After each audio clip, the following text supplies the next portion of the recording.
exclusive content for free. Visit RogersAnyPlaceTV.com.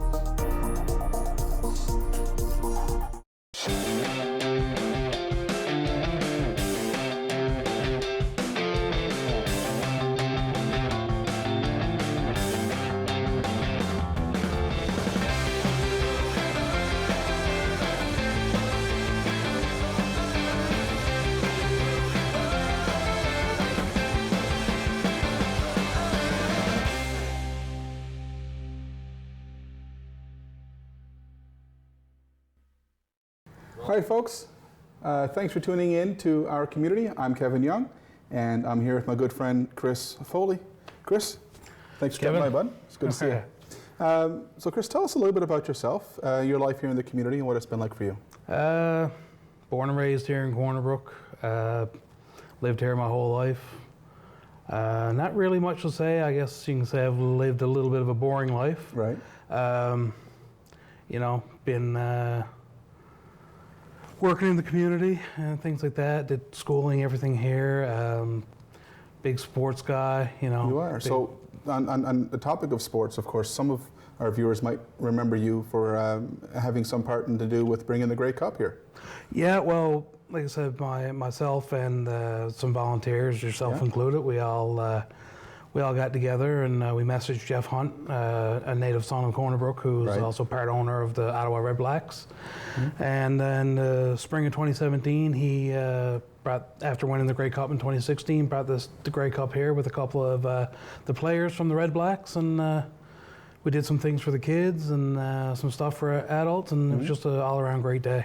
It was, and it really sparked an interest, I think, in football on the West Coast, because up until that, there really wasn't much being done here, if I'm not mistaken.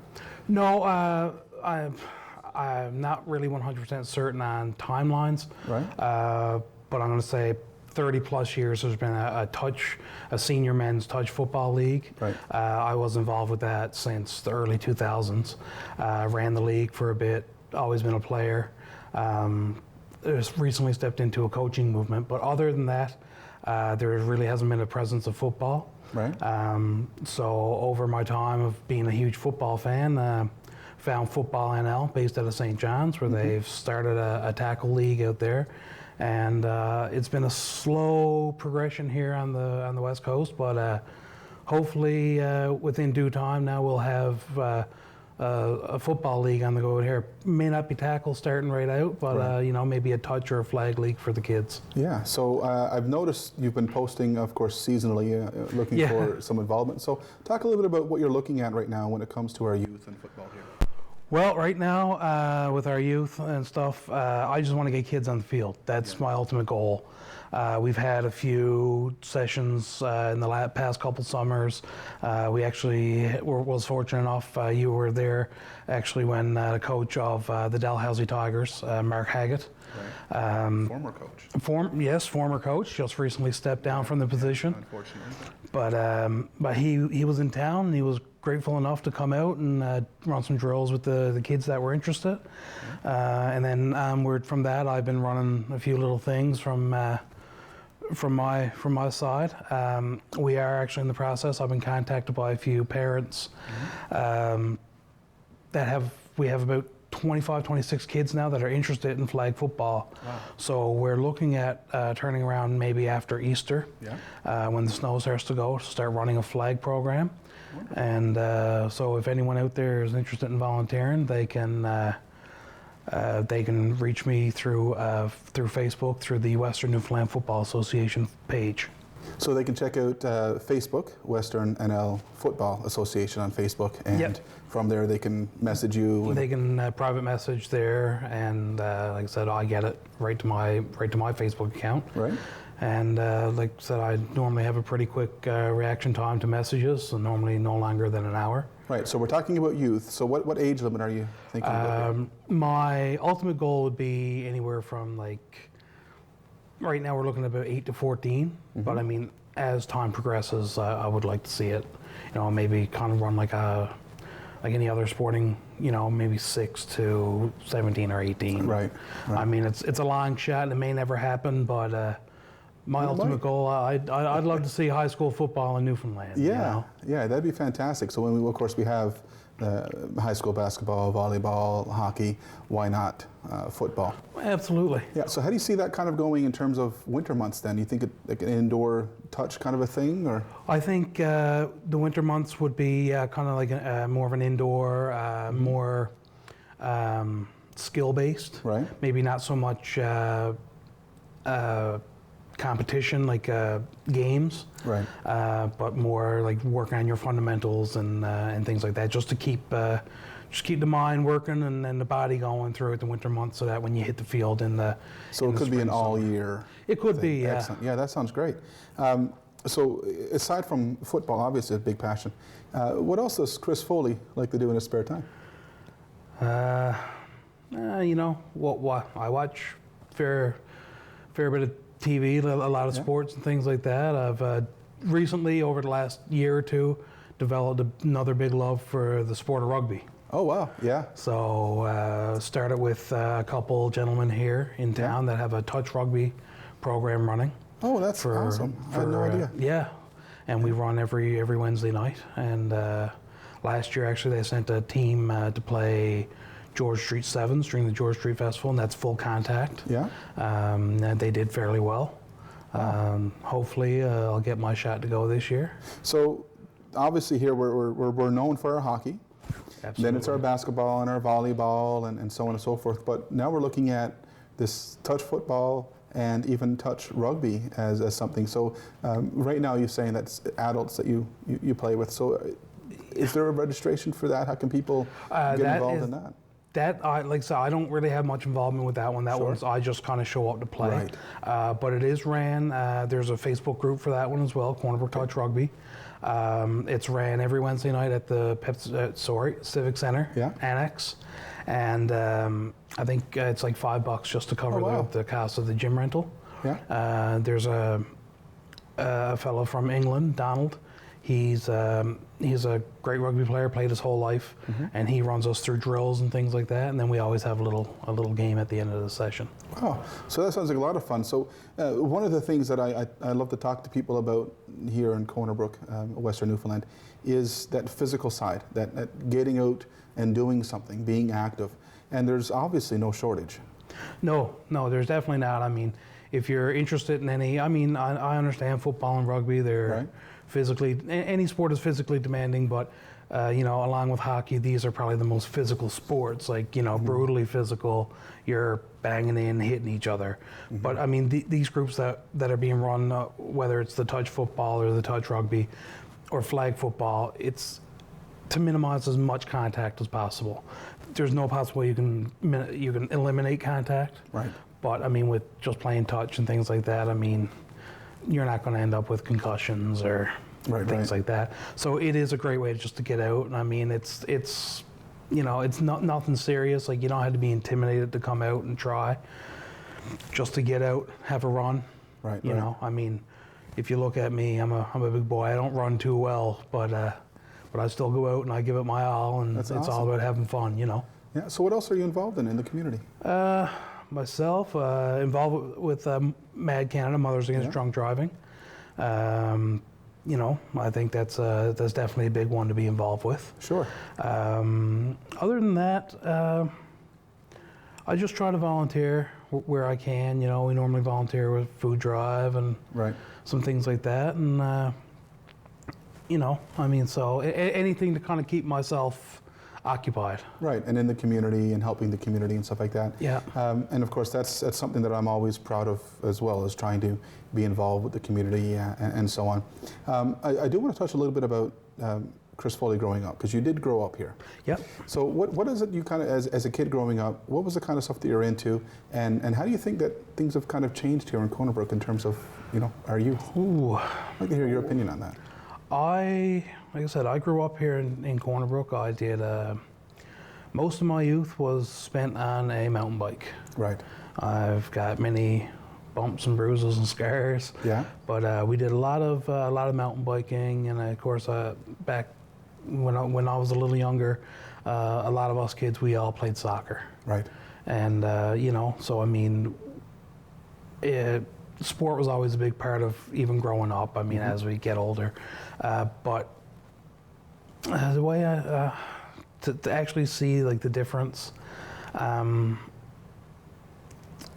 I notice a lot if I drive around, you don't see kids out playing, you know, things like road hockey or even out riding their bike very often. You know, in my opinion, I think the screen time has taken over, but I mean, I'm guilty of that as well. Right, I think we all are.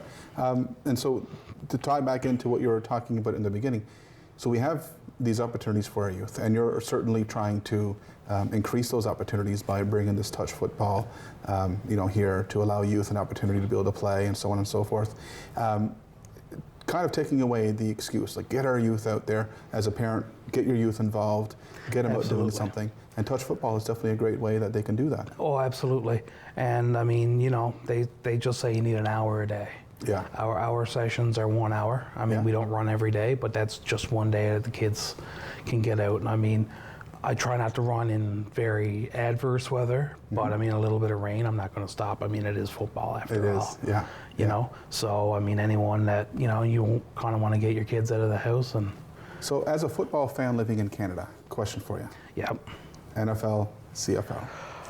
I'm a big NFL fan. Yeah. But I do watch CFL. Right. Recently just started watching the XFL in its reincarnation. And I watch a lot of college football as well. Right. Whether it's American or Canadian. Favorite team? What league? NFL favorite team. I'm a Green Bay Packers fan. Green Bay Packers fan. Yes. Excellent. I'm a huge Packers fan. I've been since the first football game I ever watched was the 1997 Super Bowl, Green Bay versus New England, and Green Bay beat New England. So I became hooked from then on. I jumped on the bandwagon that day, and I haven't jumped off yet. So. Yeah, and so I'm going to assume, because of your connection, Ottawa Redblacks, CFL? Yes, yeah. Redblacks, CFL, Notre Dame Fighting Irish in college football. Right. XFL, I really haven't picked a team, but if I had to, I'd say... How many teams are in the XFL? 8 teams right now. 8 teams, wow, okay. Awesome. So you are out in the community, so people do get to see Chris Foley out about, not just with you know, the potentials for football, but your work gets you out there involved as well. Yeah. That's excellent. So my whole idea of what I think you know, this show is here to represent is the idea that there are everyday people in our community. And I think, you know, to tie back to what you were talking about earlier, there seems to be a bit of a disconnect with the screen time. In the community, and I'd love to see a way in which we can either use the screen time as an advantage to get to know each other in the community, or find a way that we can put the screen down and get involved in the community. Absolutely. Right? So, I mean, there are lots on the go. You mentioned mountain biking earlier, and you're right, there's not a whole lot of youth engaged in this outdoor activity stuff. Mountain biking is a lot of fun. A lot of fun.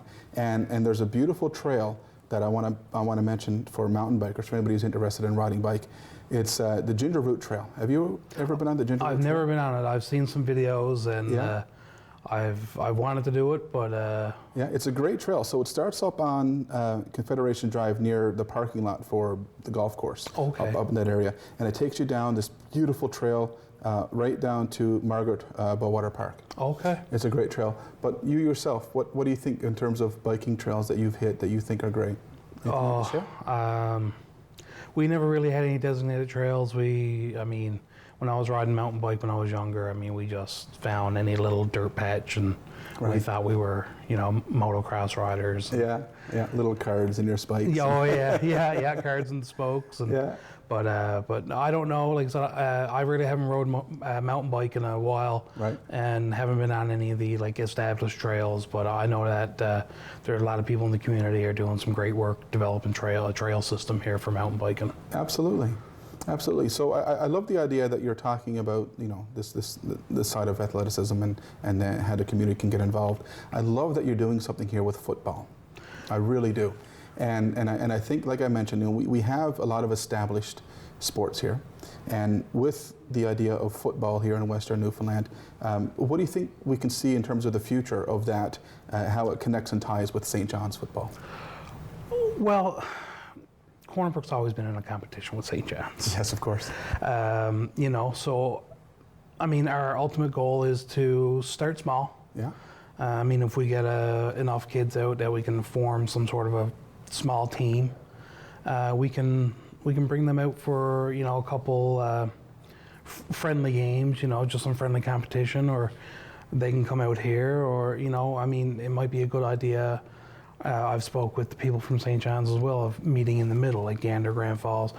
It then gives a little bit of exposure outside of the communities and to kind of build football island-wide. Right. So that's kind of, our goal. One thing I didn't mention is I do sit on the board of directors for Football Newfoundland Labrador now. Oh, okay. So what is it that they're looking at doing in Newfoundland? They're just looking to grow the game. Right. Right now we are grassroots. We are, just, I say we are the root. We haven't even started to grow yet, really. Our development now for this summer is we are sending 2 teams from Newfoundland, which will mainly be St. John's because they're the one and only territory with an established league right now. But we will be sending a team of under 16s and under 18s to Nova Scotia to play in the Atlantic Bowl. Wow. And that is full tackle, but it's I believe 7 players per side. So it's not as physical as like the full 11-a-side tackle football that we see on TV every Sunday, but it's great just to get Newfoundland recognized on the national scale as being a member of the football community nationally. Right. So there's hope then for Western Newfoundland, right? Absolutely. So we can grow a league here, get some kids involved, and either have them represent Newfoundland with St. John's, or even the potential to compete with St. John's. Absolutely. I mean, it wouldn't be. I don't think it would be too much of a pipe dream, I guess, to really say, in the next 5-6 years, to see an Eastern Newfoundland team and a Western Newfoundland team going and seeing if what they can do, and just get some exposure against some more competitive talent and things like that. Right. And so I mean that's the ultimate goal. Okay, excellent. So that would be fantastic. I know that I've got 3 boys. Yeah. They've actually been to some of the stuff there as well, and my oldest son really loves to throw that football, and boy, can he throw it. So that's something I definitely think that, my kids, I'm going to try to see if we can get them involved. But any parents that are watching right now as well and have some, some young kids in the home, it's not just boys. You're looking at boys, it's going to be co-ed. Yeah. Especially with the flag, but they're even as things progress, when we get into the more tackle contact things, I know St. John's, I believe they have 2 girls on one of the teams out there. So I mean, we're not. It's I mean, in my experience, in my short experience of doing a little bit of coaching and stuff, some of the girls that came out were better than the boys. Yeah. And I don't want to say anyone's better, but they had a little bit more, and I'm a boy, so I can say this, but the girls tend to pay attention a little bit better. Right. So they took the instruction way better. Yeah. So I've known from years of coaching, and various styles of sport myself, that it does happen. It does. The females tend to want to pay attention more and learn and grow. But that's neat. So you're looking at co-ed, boy, girl. Yep. Any age between 8 and... Right now, 8 and 14. 8 and 14. Yeah. And so, of course, like we said earlier, we can, you can check them out on Facebook, and go from there. Other than that, Chris. Yes. You're married? I am. I'm married to a ladies. I am. I'm married to a beautiful girl from here in Corner Brook. Right. Trudy Ann is her name. She'll get mad if I don't say her name. Yes, of course. Or if I forget it. Yeah. Other than that, no. She works here in town as well. She's a sales consultant at Corner Brook Nissan. Okay. No kids. We have our little fur baby. Right. Another member of the family as well? Another member of the family, absolutely. Yeah. It's she's probably the queen of the house right now. Yeah. But yeah, no, we that's so any plans for a family in the future, you think? Well, no, over the last number of years, we want to get into like a little bit of personal side, which I don't mind sharing at all. Sure. back in 2016, I got diagnosed with a very rare blood disorder by the name of Evans syndrome. Right. So my body was attacking my blood platelets, so my blood wouldn't clot. So in that time, I spent about 4 months in the health sciences in St. John's, numerous tests, medications to try to get this under control. It turned out that it ended up being my spleen attacking my blood. It thought that the platelets were a virus and would attack it. So I've since had that removed, but in the trials of having all these different medications pumped into me, that's affected me, and we're unable to have children. Oh. But, you know, it was hard to deal with at first. Of course. But you know what? It's the way I look at it now is I'm going to be coaching kids in football and things like that. So I'm still going to have a lot of kids in my life, and you know, we got our dog, and you know, that's all I need, right? Yeah. As long as I got the wife and some football and the dog, I'm good. So you managed to be able to take this difficult time in your life and turn it around and say, you know what? There's still this potential for great joy in our lives. Yeah, there is, and I mean, you know, I won't lie. Over the last couple of years, ever since this went on, I've struggled mentally. You know, I do have some mental illness, and you know, it flares up from time to time. I do try to keep it under control, but sometimes it's. You have a good support structure. I do. I got a great family. Everyone's there to support me. Excellent. And like I said, I mean, you know, maybe diving a bit too much into it, but hey, you know what? The whole stigma is, you know, just get out there and talk. It is. And I know the stigma is for men, but it doesn't matter who you are. Just if something's going through your head, talk to someone. Yeah, absolutely. One of my idols is Fred Rogers from Mr. Rogers' Neighborhood, and he actually one of my favorite quotes was about him talking how you know, we all go through difficult times. And we all have difficulties in our lives. He said, what's important is having someone that we love and care about there to support us. Absolutely. And so, you know, it doesn't matter what's going on in your life. If you've got that someone there that you can talk to, that's really important. Yeah. And I think that's a big message we can take away from your situation right now as well, yeah? Yeah, well, I mean, you know, I was always, you know, the big, burly, strong guy who, you know, don't show emotion, things like that. You know, if you had to cry, you walked away, and I'm telling you, my wife has seen many a tear. Yeah. But she's, you know, she's a great support system. She gets me through those difficult times, and that's awesome. And that's all that matters, you know, as long as you come out on the other side. Yeah. I tell people all the time. I mean, this is a quote that I read the other day, but I'd rather listen to you. I'd rather listen to you vent for 20 minutes than read your obituary. So yeah, exactly. Something to definitely take away. Yeah, that's very important. So mental health is huge. Physical health is huge. And I see that you're certainly trying to make the best of both of those worlds. Yes, well, like I said, I'm a bigger guy, and I am, you know, trying to be as physical as I can, and it is a struggle. Yeah. Some days, you know, your body hurts for no reason, but sometimes, you know, every day you just got to get out there and struggle through it. And, you know, I know it's not going to happen overnight, but hey, you know, one of these days maybe I'll be able to race the kids. Yeah, and compete. Yeah. All right. Absolutely. Yeah. So I appreciate you sharing that. Actually, it's definitely a personal moment for you, a personal idea.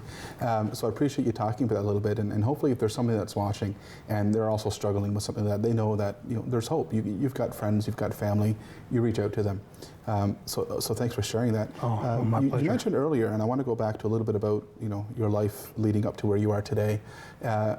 Post-secondary education? Yeah, actually, in 2010, I went back to school after being out for 8 years, and I did the electrician course at College of North Atlantic.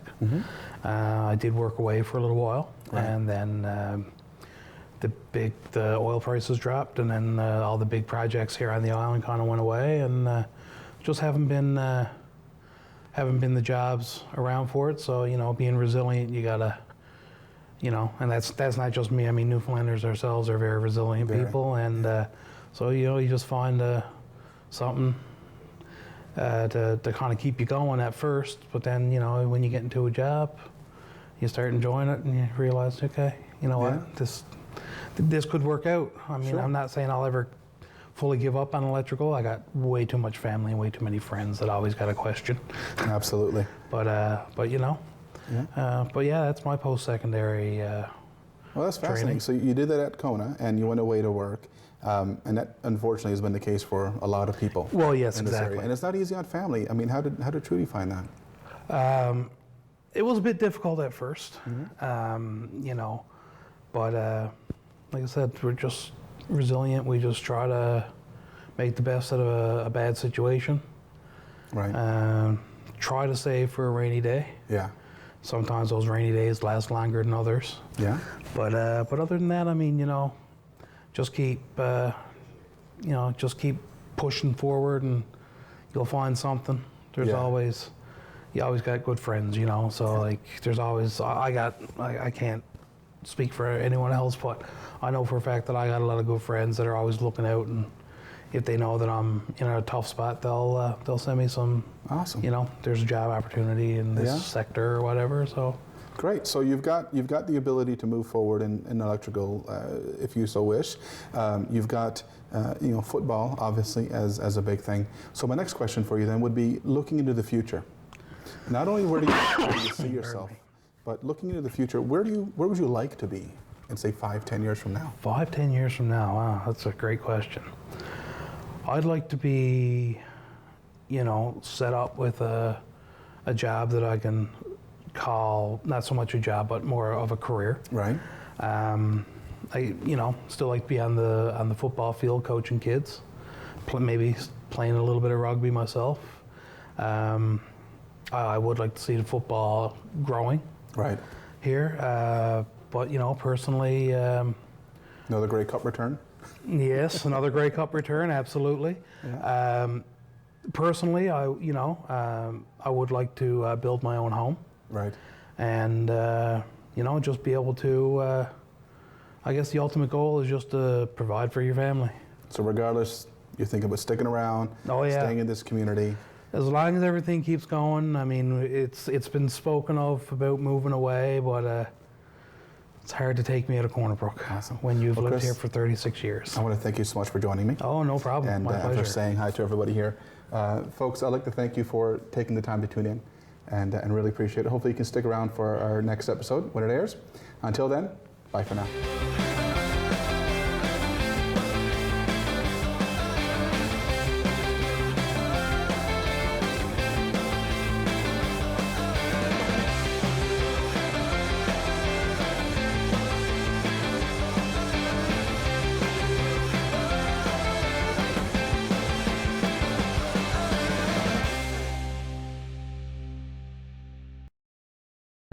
Call the Rogers TV viewer response line, email us, or connect with us on social media.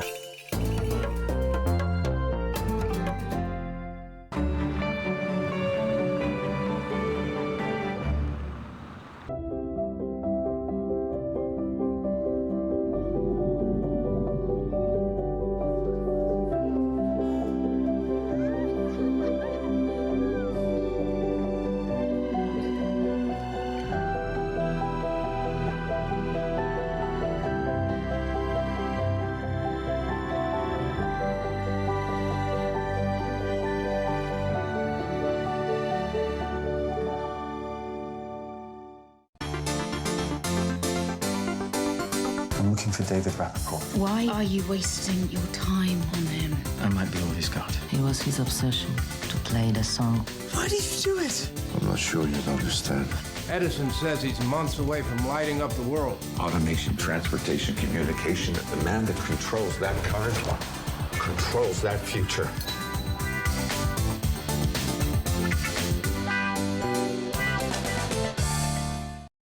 I took this picture of my wife when she was near death, waiting for a liver transplant. And this is her now. Hello, I'm Lise Breckenridge. A liver transplant saved my life. What can I say?